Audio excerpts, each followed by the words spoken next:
Hello नमस्कार friend, मैं जसवंत कुमार मेला एक बार फिर आपका अपने यूट्यूब चैनल मन्नत क्लासेस पल्लू पर हार्दिक अभिनंदन करता हूं। आप सभी अच्छे होंगे, इसी आशा के साथ हम नेक्स्ट टॉपिक पर बात करते हैं, जिसका नाम था खनिज कुपोषण। आज बात करेंगे हम खनिज कुपोषण, कौन सा खनिज किससे प्राप्त होता है और किस खनिज की कमी से कौन सा रोग होता है।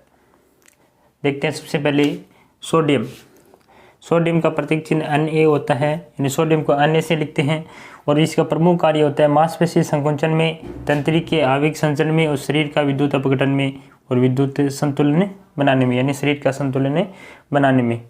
अब ये सोडियम प्राप्त किससे किया जाता है? दूध, अंडे, मछली, मांस, साधारण नमक से। कौन से नमक से? साधारण नमक से सोडियम प्राप्त होता है। उसके बाद में बात करते हैं पोटेशियम को हम K से लिखते हैं। इसका कार्य भी सेम ही होता है, जो सोडियम का कार्य है वही पोटेशियम का कार्य होता है, यानी सोडियम और पोटेशियम भी दोनों का काम एक समान है। और इनका प्राप्ति स्रोत है सभी खाद्य पदार्थों में, यानी जितनी भी खाद्य चीज़ें हैं जो हम खाने के काम में लेते हैं, उन सब चीज़ों में पोटेशियम प्राप्त होता है। क्या प्राप्त होता है? पोटेशियम। उसके बाद में बात करते हैं कैल्शियम को हम Ca से डिनोट करते हैं। किससे लिखते हैं? Ca से। और कैल्शियम के प्रमुख कार्य क्या है? विटामिन डी के साथ मिलकर के हड्डियों व दांतों को मजबूती प्रदान करता है। किसके साथ है?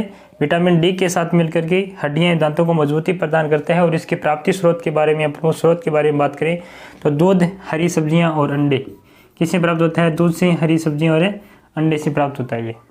इसके बाद में बात करते हैं फास्फोरस, जिसको पी से लिखते हैं। किससे लिखते हैं? पी से। ये कैल्शियम और फास्फोरस दोनों का कार्य समान है। दोनों ही क्या करते हैं? दांतों व हड्डियों को मजबूती प्रदान करते हैं। दोनों ही दांतों व हड्डियों को मजबूती प्रदान करते हैं, परंतु इनके प्रमुख कार्य के करने के तरीके के अंदर थोड़ा सा अंतर है। क्योंकि देखो, कैल्शियम है वो तो विटामिन डी के साथ मिलकर के, किसके साथ मिलकर के? विटामिन डी के साथ मिलकर के हड्डियों और दांतों को मजबूती प्रदान करता है। परंतु फास्फोरस है वो कैल्शियम के साथ मिलकर के, यानी कैल्शियम है वो तो विटामिन डी के साथ मिलता है। विटामिन डी हमें कहीं से भी प्राप्त हो सकता है, जैसे सूर्य से भी हमें विटामिन डी प्राप्त होता है। और फास्फोरस है वो कैल्शियम के साथ मिलकर के दांतों व हड्डियों को मजबूती प्रदान करता है। ये दोनों में थोड़ा अंतर है। और इनके प्राप्ति स्रोत के बारे में या प्रमुख स्रोत के बारे में बात करें तो फास्फोरस ये भी दूध, हरी सब्जियां, बाजरा, रागी, यकृत व वर्कक, इन चीज़ों से प्राप्त किया जाता है। उसके बाद में बात करते हैं लोहा तत्व, जिसको लिखते हैं Fe से। लोहा तत्व किससे लिखते हैं? Fe से। ये भी क्या है? रुधिर में हीमोग्लोबिन Hb का निर्माण करता है, उत्तक ऑक्सीकरण में भी सहायता करता है। यानी रुधिर में Hb का निर्माण करता है और उत्तक ऑक्सीकरण में भी योगदान होता है इनका। और इनका भी प्राप्ति स्रोत के बारे में बात करें तो ये इन्वर्टेड कोमा करके छोड़ी हुई है। इसका कारण ये कि जो चीज़ें या जिन चीज़ों से हमें फास्फोरस प्राप्त होता है उन्हीं चीज़ों से हमें लोहा तत्व प्राप्त होगा, यानी दूध, हरी सब्जियाँ, बाजरा, रागी, यकृत और वर्कक। इसके साथ में दो चीज़ें हो रहा है, गाजर व गुड़। लास्ट वाला है आयोडीन को हम I से डिनोट करते हैं। आयोडीन के प्रमुख कार्य थायरोक्सिन हार्मोन का निर्माण करना। किसका निर्माण करना? थायरोक्सिन हार्मोन का निर्माण करता। इनके प्रमुख स्रोत है हरे पत्ते वाली सब्जियां, नमक, समुद्री भोजन, जामुन, काला नमक। कौन सा है? हरे पत्ते वाली सब्जियां, नमक, समुद्री भोजन, जामुन, काला और काला नमक है। अब इनमें प्राप्ति स्रोत या प्रमुख स्रोत की चीज़ें हम देखें तो एक चीज़ इन सब में कॉमन है, जिसे हम बात करते हैं तो इसमें सभी खाद्य पदार्थों यानी सब्जियों का नाम आ गया। दूसरे में भी कैल्शियम में हरी सब्जियां, इसमें भी हरी सब्जियां हैं और इसमें हरी सब्जियों का नाम है और इसमें भी सब्जियों का नाम है।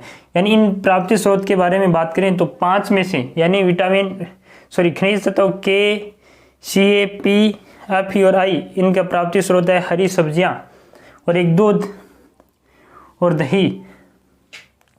और इनके काम के बारे में देखें तो सोडियम और पोटेशियम दोनों का कार्य एक ही है। सोडियम और पोटेशियम दोनों का कार्य एक ही है, यानी समान कार्य है। और फास्फोरस और लोहा तत्व के प्राप्ति स्रोत भी दोनों के एक ही है। और ध्यान ये रखना भी सोडियम में तो साधारण नमक होता है और लास्ट वाला आयोडीन है उसके अंदर काला नमक होता है। आयोडीन थायरोक्सिन हार्मोन के निर्माण में क्या करता है? सहायता करता है। और आयोडीन की कमी से एक ग्रंथि होती है जिसकी क्रिया की गतिशीलता मंद पड़ जाती है, जिसको बोलते हैं थायराइड ग्रंथि। कौन सी ग्रंथि? थायराइड ग्रंथि। तो ये था अपना प्रमुख खनिज तत्व, कार्य व स्रोत।